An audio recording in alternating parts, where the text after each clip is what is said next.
Darby Allin has always walked the razor's edge between brilliance and danger, constructing a career around death-defying risks that blur the line between art and insanity. In All Elite Wrestling (AEW), he has become synonymous with fearless stunts, each more surreal than the last. But even in an environment that embraces creativity and bold physicality, there came a moment when Allin's ambition crossed a threshold, one that left AEW President Tony Khan stunned, shaken, and questioning how far the company should allow its most daring star to go. What unfolded behind the scenes became one of the most talked about incidents in AEW's backstage history, the Darby Allin stunt that even Tony Khan felt went too far. From the moment Darby Allin stepped into AEW, he made it clear that he wasn't just a professional wrestler, he was a performer with a message, a skater-punk daredevil who used physical storytelling to convey trauma, rebellion, and resilience. His blend of athleticism and self-sacrifice made him a standout in a roster full of elite talent. Whether it was diving off ladders wrapped in body bags, hurling himself into steel steps like a human missile, or performing skateboard-inspired attacks that left crowds gasping, Allin's style became a unique brand of violent poetry. Fans admired it, critics questioned it, and AEW leaned into it, until the day it became too much. The stunt in question was not some sudden moment of chaos.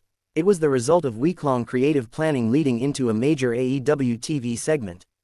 The idea was simple: elevate a feud by showcasing Darby's trademark recklessness. The proposed spot involved a high-altitude dive with minimal padding, something reminiscent of old underground stunt videos rather than mainstream wrestling production.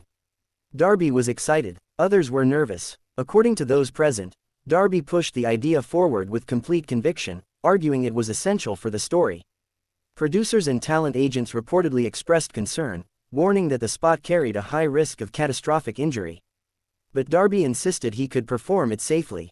When the plan reached Tony Khan's desk, he did what he always does: listen to the talent, weigh the creative benefits, and try to find compromises.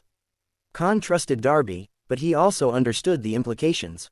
AEW had built a reputation for letting wrestlers explore their creative visions, yet the company also had a responsibility to protect its roster. Still, after modifications and safety checks, the stunt was approved, with strict conditions. But on live television, Darby Allin does not always stay within the lines.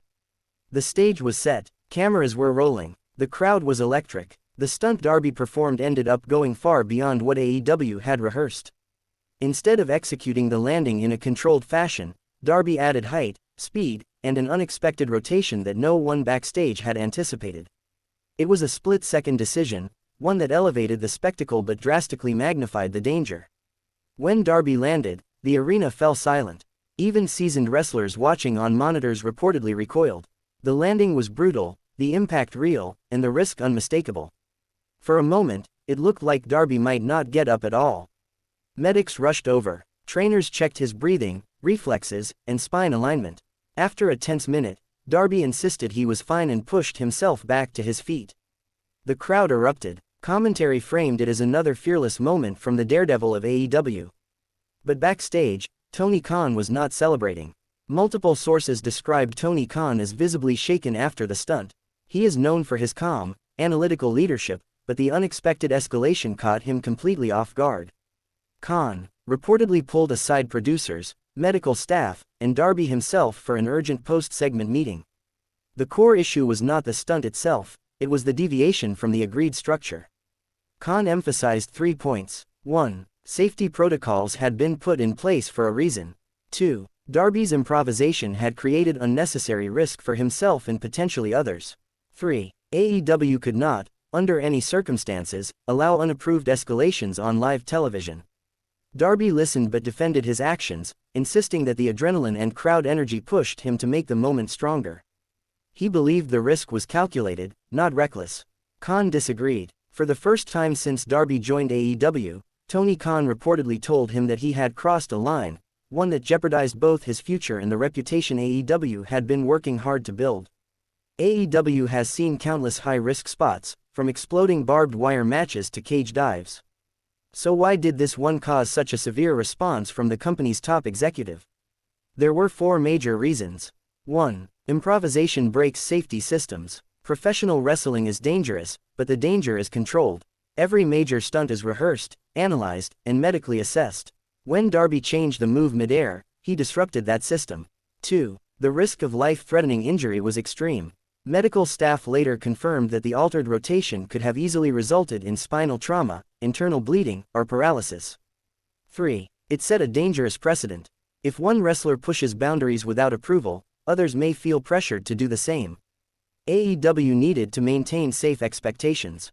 4. AEW's public image was on the line. Fans love danger until something goes tragically wrong. One miscalculated stunt could have damaged the company's reputation permanently. For these reasons, Tony Khan stepped in with unprecedented firmness. In the days following the incident, AEW conducted a full internal review. Medical professionals, producers, and talent agents participated.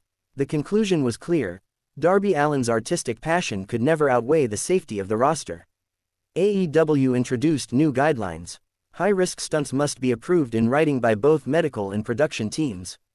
Live improvisation of dangerous maneuvers is strictly prohibited. Talent must undergo enhanced safety briefings for any stunt involving height or environmental structures. Darby, being central to the discussion, had extended one-on-one meetings with trainers and executives. It wasn't a punishment, it was a reminder that AEW valued him too much to let him destroy himself. Tony Khan personally emphasized that the company supported Darby's creativity, but not at the expense of his life. At first, Darby was reportedly defensive. His identity as a performer is built around pushing boundaries. But after reviewing the footage and hearing from medical experts, he understood how close the stunt had come to disaster. Witnesses said he eventually accepted responsibility, acknowledging that he had allowed emotion to override preparation. Darby later committed to maintaining AEW's safety standards while still preserving his extreme style. Even so, the event marked a turning point for him, a moment where his own mortality became undeniable.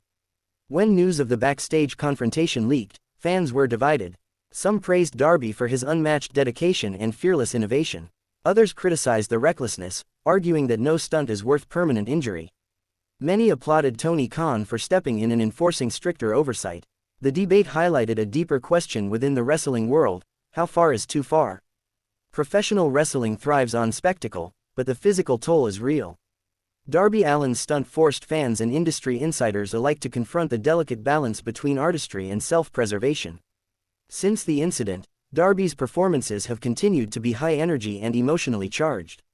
While he still incorporates risk into his matches, those close to production say he has become more communicative, more collaborative, and more willing to trust safety protocols. Tony Khan, for his part, has doubled down on ensuring AEW remains a company where creativity flourishes but guardrails remain in place. The relationship between the two is reportedly stronger now, built on mutual respect and a shared goal of elevating AEW without sacrificing the well-being of its stars. Years from now, the controversial stunt may be remembered as a defining moment in Darby Allin's career, a near tragedy that reshaped his approach and reshaped AEW's internal policies. It served as a reminder that even the bravest performers are mortal. Even the most exciting art must be grounded in caution. And even in a company known for innovation, limits exist for a reason. Darby Allin will continue to be AEW's fearless icon. His spirit cannot be contained. But after the stunt that went too far, one thing became crystal clear. AEW values its performers not just as stars, but as human beings whose lives matter far more than any moment of spectacle.